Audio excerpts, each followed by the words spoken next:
Valérie Bourlier est glacier. La météo capricieuse ne l'empêche pas de cueillir les fleurs d'un arbuste méconnu et pourtant que l'on trouve facilement dans les jardins au nord de la Loire, le sureau noir. La fleur de sureau pousse de mi-mai à mi-juin, mais comme dans toutes les floraisons, c'est la météo qui donne la cadence.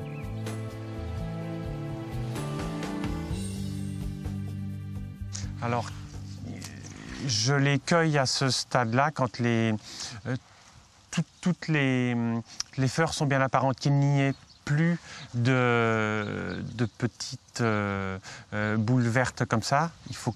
Parce qu'autrement, le vert du sureau donne de l'amertume et gâche donc le goût du produit fini. La fleur sur le sureau, on l'appelle l'ombelle. C'est une grappe de petites fleurs comme ça qui donnera un goût suffisamment sucré à la préparation.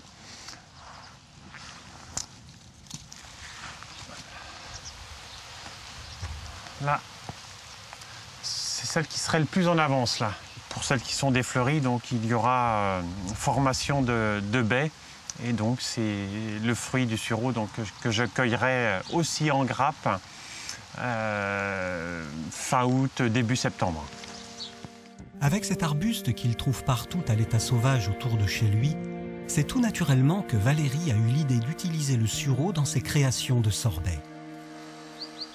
Avec le sureau, ce qui est intéressant, c'est qu'on a deux rendus complètement différents en fonction du stade de maturité. Les fleurs me permettent d'avoir un sorbet très mielleux, très sirupeux. Par contre, les fruits donneront un sorbet beaucoup plus acide, beaucoup plus âpre. Et beaucoup de personnes sont surpris et ne comprennent pas qu'un même arbuste puisse donner des goûts aussi opposés. Ce passionné du monde végétal aime le contraste à travers les plantes. Il souhaite faire découvrir le potentiel du sureau noir que l'on a oublié. Je m'aperçois que le sureau n'est pas connu en France, où il a été connu, mais il a mauvaise réputation, puisque pendant la guerre, certaines personnes en ont consommé parce qu'il n'y avait rien d'autre, et du coup, ils ont de mauvais souvenirs avec cette plante-là.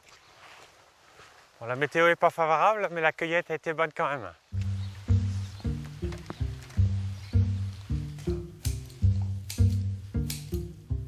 Valérie et son épouse ne gardent que les fleurs pour en faire un sirop. Les fleurs de sureau noir, fraîches ou séchées, dégagent un parfum remarquable, mais ne doivent pas être consommées crues.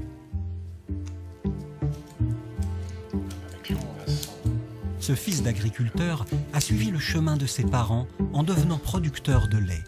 En 2007, il se diversifie et se lance dans la création de glaces et de sorbets en agriculture biologique.